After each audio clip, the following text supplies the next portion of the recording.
व्रजेत किम किमासीत व्रजेत किम् अर्जुन उवाच अर्जुन उवाच स्थिता प्रज्ञस्य का भाषा स्थितप्रज्ञस्य का भाषा समाधिस्तस्य केशव समाधिस्तस्य केशव स्थितधि किं प्रभासेत स्थितधि प्रभाषेत आसीता व्रजेत किम् किमासीत व्रजेत किम् We go for synonyms. Arjuna Uvacha. Arjuna uvacha Arjuna said. Arjuna said Ita Pragnasya, Sthitaprajnasya of one who is situated in fixed Krishna consciousness. of one who is situated in fixed Krishna consciousness. Ka, Ka what? what? Bhasha, Bhasha language. language. Samadhi stasya, Samadhistasya of one situated in trance. of one situated in trance. Keshava, Keshava, O Krishna. O Krishna. Titadhi, Sthitathi, one fixed in Krishna consciousness. one fixed in Krishna consciousness. Kim, Kim what? what? Prabhasheta, Prabhasheta speaks. speaks. Kim, Kim how? how? Asita, Asita does remain still. does remain still. Rajeta, Rajeta walks. walks. Kim, Kim how? Translation purport by His Divine Grace A.C. Bhaktivedanta Swami Srila Prabhupada. Translation. Arjuna said, O Krishna, what are the symptoms of one whose consciousness is thus merged in transcendence? How does he speak? Now, what is his language? How does he sit and how does he walk? Purport. As there are symptoms for each and every man in terms of his particular situation, similarly, one who is Krishna conscious has his particular nature, talking, walking, thinking, feeling, etc. As a rich man has his symptoms by which he is known as a rich man, as a diseased man has his symptoms by which he is known as diseased, or as a learned man has his symptoms, so a man in transcendental consciousness of Krishna has specific symptoms in various dealings. One can know his specific symptoms from the Bhagavad Gita. Most important is how the man in Krishna consciousness speaks. For speech is the most important quality of any man. It is said that a fool is undiscovered as long as he does not speak. And certainly a well-dressed fool cannot be identified unless he speaks, but as soon as he speaks, he reveals himself at once. The immediate symptom of a Krishna conscious man is that he speaks only of Krishna and of matters relating to him. Other symptoms then automatically follow as stated below. Okay. So translation once again, Arjuna said, O Krishna, what are the symptoms of one whose consciousness is thus merged in transcendence? How does he speak and what is his language? How does he sit and how does he walk? So here Arjuna, after like 53rd verse, it's saying that when Arjuna asks a question, so he so from 54 to 72, the rest of the second chapter, it goes the characteristics of Sthita Prajna. So after hearing this one, Arjuna got question how, what are the characteristics of such person, like which you described so far, a 1 point resolution, all the thing like qualities, so the person who is not fully convinced on the transcendental goal, and he is not unflinched by the any flowery language, or he is not attached to the activities which he do. So what kind of all these characteristics so far you described, and now you are telling like that person, the person who has all these qualities. Now tell me the characteristics of such person, like kind of how he is going to sit, walk, and talk. Let's see. So in the purport, Prabhupada says Krishna consciousness person, normally he gives an example. Prabhupada gives it, a rich man has his symptoms by which he knows as a rich man, like by seeing him, or by lifestyle we come to know whether he's a rich man. And diseased person, by his symptoms he is known as a diseased person, whatever symptoms he shows up. Then a learned person, by his symptoms he is known he's a transcendental consciousness person. So in the same way, the person who is Sthita Prajna, he has some symptoms. So that symptoms is explained in 54 to 71. So there it comes. So let's come to this verse, Arjuna Vacha. So Arjuna is talking here. Sthita Prajna. Sthita Prajna means one who is fixed in Krishna consciousness. So ka bhasha. Bhasha normally we use as a language. So there is there is Govinda Bhasya. Bhasya is also one word. So here there it says that one Baldev Vidyabhushan says that one Bhasha refers to the Bhashyate iti Bhashya. It means that generally the word Bhasha is used for the language, but Bhasya, the same word Bhasya is used for the commentary. Like example, Govinda Bhasya is the commentary on the Vedanta Sutra. So in the same way, Tika is also one more word which we hear. So Tika is nothing but it's a commentary on, it's kind of sub commentary. So it's already there is a commentary, but one more sub commentary on that one. So example is like Surrender Unto Me, like Burijan Prabhu wrote a sub commentary on this, Bhagavad Gita as it is, Prabhupada commentary. So it's called as Tika.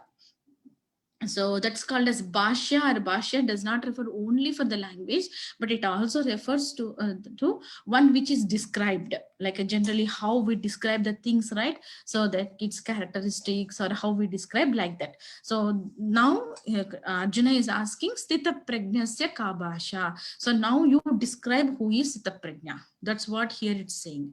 Sthita Prajnasya ka bhasha. So okay. Samadhi stasya Keshava. Keshava means Krishna is called here as Keshava, and stasya means one is situated. Samadhi stasya means one who is situated in trance. So trance in the previous 53 verse also it came like samadhav. Samadhav means it's like a trance. So that trance, Samadhi stasya Keshava. So the one who is situated in trance. So what are the characteristics of that one? Who is Sthita Prajna? Third line, Sthita Dhi. Sthita Dhi. Dhi means like a determination, it's a fixed, completely fixed in Krishna consciousness. Sthita means fixed. So Sthita Dhi. Kim means what? Prabhasheta means speaks. So how does he speaks? Then Kim Asita. Asita means like a sits. So here the sitting is not literally like kind of how we sit or something physically, but sitting is how he is responding, how he is situated with his senses, how he controls his senses. That's how this the word asita explained here. So Kim Asita means how does a person sit? That means that how does he regulate his senses and keep them under control. So sitting is like a physical activity, but along with that one, it refers the regulation of the senses, regulation of the activities and self-realization, like that. So restraining the senses from the temptations. So that is the one which is Kim Asita Vrajeta Kim. Vrajeta means walks. How does he walk? So how does he walk is how he moves around, like, how he engages his senses, how with the full of, like, this world is full of temptations, but how he engages, how he moves with these temptations. So that's what all these questions Arjuna asked in one question. Then going forward from each verse, it describes, like, a 55 verse describes the language, what kind of, how the devotee who is fixed in Krishna consciousness speaks, or what are the characteristics of that person. Then 56 and 57 it explains about how the person speaks, like, how he answers, how he react, how he move, like that. Then Kim Asita is 58 to 63, how he regulate his senses. So few of important verses comes in this section, and how he restrained his senses, that is the Kimasita.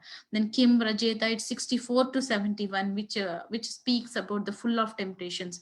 So even though staying in this place where full of temptations are there, but still how he maintains his equilibrium position, like, it not, like, affecting with the temptations, at the same time not making his goal as low, like, keeping everything in the, how he balances everything. So that's what it explained in 64 to 71.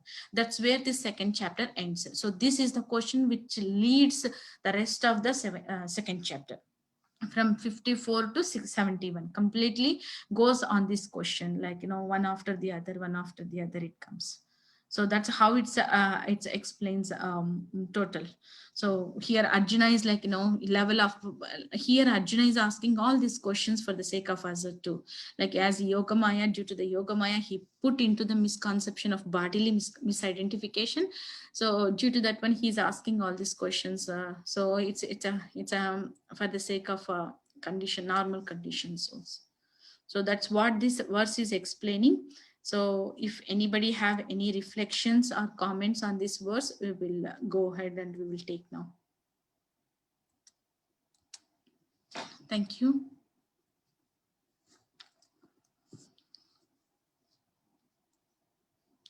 Anyone has any reflections in these two verses, or either one of that one? Thank you very much for your nice lesson. Thank you, Mataji.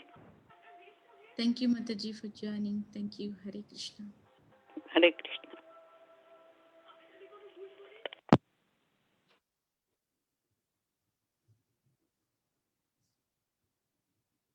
So, Malavi Gopi, one question.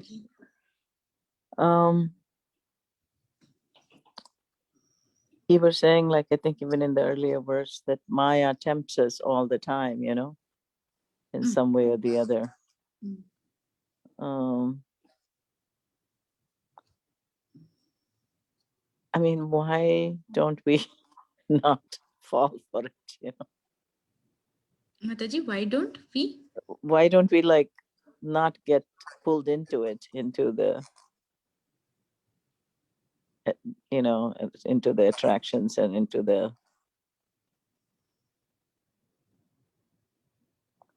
So you... Yeah, like on an everyday basis, there's some distraction is there, right? Yes. I mean, it's even against our will, sometimes we get pulled into it, into the distractions. Yes, Mataji, not every day, every second, also sometimes every day. Yeah, that's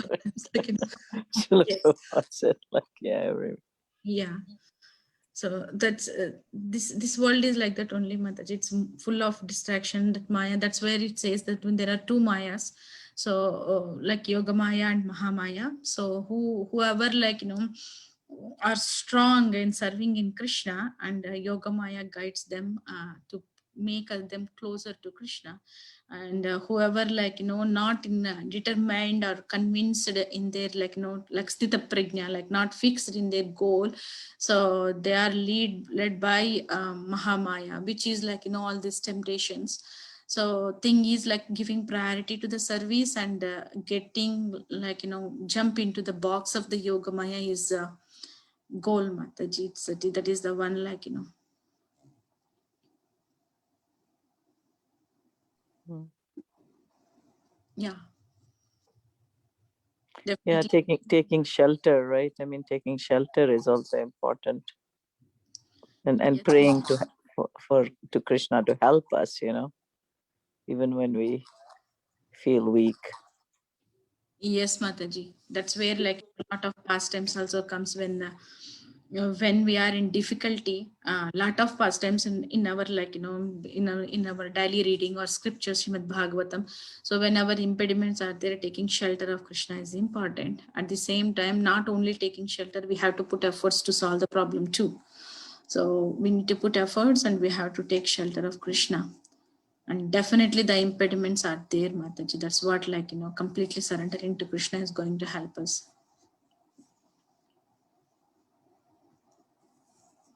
Yeah, and ultimately we have to surrender at as death, right? I mean, if Yes. we don't surrender now, yes. Yes.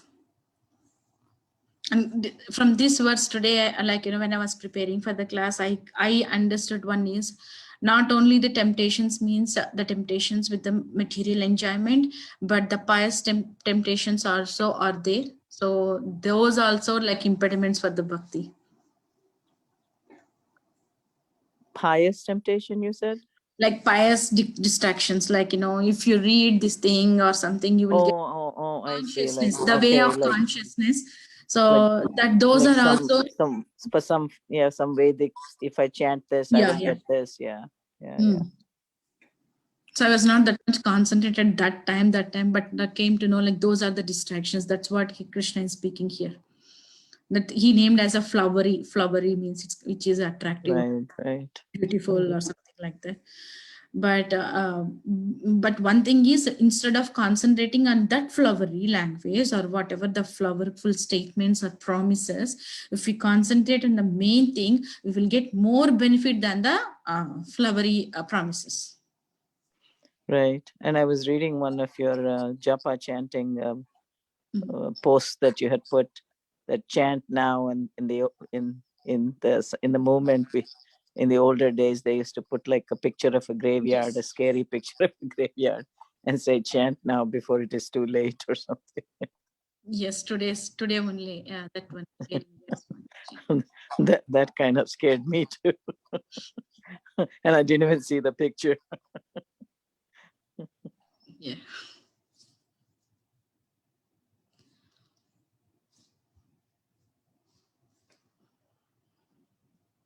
Okay. Any other comments or questions?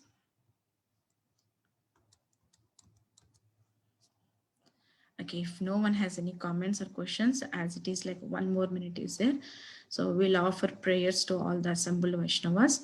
Vancha kalpa tarubhyascha patitana Vaishnavabhyo namo Vaishnava ki jai, Srila Prabhupada ki jai. Vallabhi Gopi Mataji ki jai. All glory to Srila Prabhupada. Thank you all.